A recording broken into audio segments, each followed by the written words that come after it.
কোরবানির ঈদের দিন বিড়ালরা কোথায় যায়, কেন দেখা যায় না তাদের, কোথায় গায়েব হয়ে যায় অত্র এলাকার বিড়াল? এছাড়াও পৃথিবীর মধ্যে কোন জাতি বিড়ালকে কোরবানি দিয়ে থাকে? এছাড়াও বিড়াল কিভাবে ভূমিকম্পের আগাম বার্তা বুঝতে পারে এবং তার মালিককে রক্ষা করে? এছাড়াও যারা বিড়াল পালন করে তারা কিভাবে ব্রেইন স্ট্রোকের হাত থেকে বেঁচে যায় তা কি আপনার জানা আছে?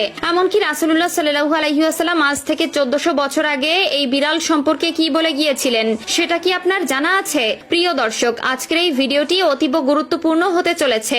অনেক অজানাকে জানতে পারবেন আপনারা এই ভিডিওর মাধ্যমে। তবে তার আগে যদি আপনি বিড়াল পছন্দ করেন কিংবা আপনার বাসায় বিড়াল থেকে থাকে তবে খুশি মনে কমেন্ট করবেন আলহামদুলিল্লাহ, এবং এই আলহামদুলিল্লাহ বলার কারণটাও এখন আমি ব্যাখ্যা করব।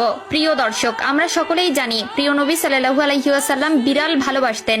এই বিড়াল সম্পর্কে মহানবী সাল্লাল্লাহু আলাইহি ওয়াসাল্লাম কিছু হাদিস বলে গেছেন আমাদের, যার মধ্যে রাসূলুল্লাহ সাল্লাল্লাহু আলাইহি ওয়াসাল্লাম আবু দাউদ শরীফের 754 নম্বর হাদিসে ও তিরমিজি শরীফের 92তম হাদিসে বলেন, বিড়াল কোনো অপবিত্র প্রাণী নয়, বরং এটি তোমাদের গৃহপালিত প্রাণী। এছাড়াও রাসূলুল্লাহ সাল্লাল্লাহু আলাইহি ওয়াসাল্লাম আমাদেরকে বিড়ালের প্রতি দয়া করা নিয়ে একটি ভয়ানক হাদিস বলে গেছেন, যেটা সহিহ বুখারীর হাদিস নম্বর 3318 এবং সহিহ মুসলিমের হাদিস নম্বর 5717তে বলা হয়েছে, একবার রাসূলুল্লাহ সাল্লাল্লাহু আলাইহি ওয়াসাল্লাম এক মহিলার কথা উল্লেখ করলেন যে একটি বিড়ালকে বন্দী করে রাখায় তার উপর আযাব হয়েছিল, কারণ সে বিড়ালটিকে খেতে দেয়নি এবং মুক্তও করেনি যাতে নিজের খাদ্য সংগ্রহ করতে পারে। এছাড়াও আধুনিক গবেষণায় উঠে এসেছে যারা বিড়াল পালন করে বিড়ালকে ভালোবাসে ব্রেইন স্ট্রোক এবং হার্ট অ্যাটাকের সংখ্যা কমে যায়।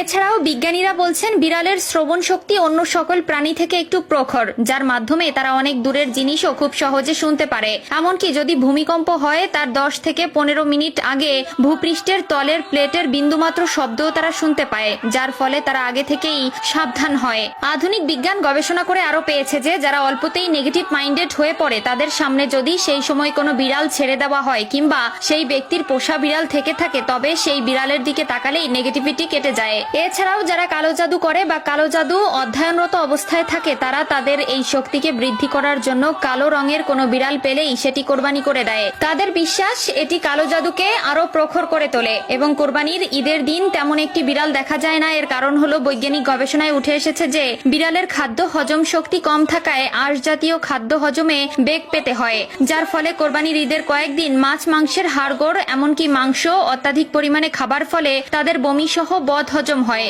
এবং তখন তাদের কাঁচা সবুজ ঘাস খাওয়ার প্রয়োজন